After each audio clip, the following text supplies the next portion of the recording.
बे सेरिकालचार बा रेशम विभागखौ जों जुदि आवगायलांनांगौब्ला जों बेखौ जों गोदोनिफ्रायनो फिखायो होननानै बयबो बुङो किन्तु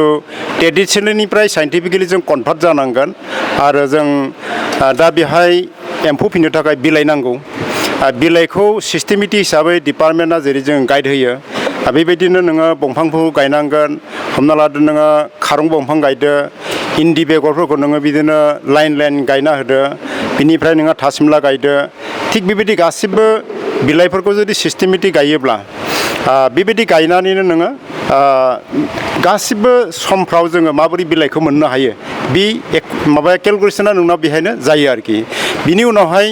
सासे एम्फौ फिग्राया जों साबलम्बि जानांगौबा मा मावनांगोन दा बेबायदिब्ला बियो अकल एम्फौखौ फिनानै बाजाराव फाननाय बा जानाय बेयाव थायाल'सोनो जों कमार्शियेलि मा खालामनांगोन एम्फौखौ फिनांबाय एम्फौखौ फिनानै जोङो बिदै बानायनांबाय बिदै बानायनानै जोङो बिनिफ्राय फिथोबखौ जों फिथोब फानाल'सो जों खुन्दुं दिहुननांबाय खुन्दुं दिहुननानै जों जि दानांबाय गोदोनि बायदि गिदिर गिदिर फास्रा दानाय गैला साद्रि दानाय गैला दा फिसा फिसा माने फास्रा जाबाय बे फिसा फिसा फास्राया डिजाइनखौ लानानैनो डिजाइननि सायाव डिपेन्ड खालामनानै 3000 4000 बेबायदि थाङो आरोखि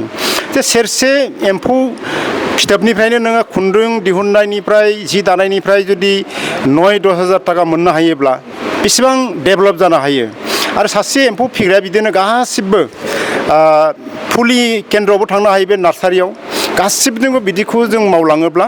सासे एम्फौ फिग्राया रेशम हिल्पजों गासिबजोंबो नांथाबनानै न'खरखौ जथेस्थ' दावगाहोनो हायो आरोखि गतिके स्टेट गभर्नमेन्ट सेन्ट्रेल गभर्नमेन्ट जिथुनाखि आमार रेशम आमार गौरब जिथु अभियान बे अभियाना जथेस्थ' मोजां किन्तु बेखौ एवारनेस खालामनानै जानाय नङा बेखौ जोङो आबादारिफोरखौ जों हुबहु मावहोथारनांगोन अब्ला बेबो जोंनि थाखाय जथेस्थ' मोजां आरो गुबुन गुबुन खेत्रफ्राव आं बेखौबो बुङो जे जोंनि एरियाफ्रा ल'लेन्ड नङा आपलेन्ड दा बेहाय जोङो सेरिकालचार हर्टिकालचारखौ जों लाफायोबासो जोंनियाव अक्सिजेन जिथुनाखि फैबाय थानायाव मा होनो पलुसन जागासिनो दं बेखौ जोङो बेलेन्स लाखिनांगौब्ला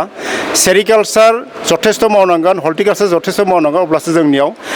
आबहावाया जथेस्थ' मोजाङाव फैगोन आरोखि गतिके बेखायनो साफ्रोमबो रेशम हिल्पजों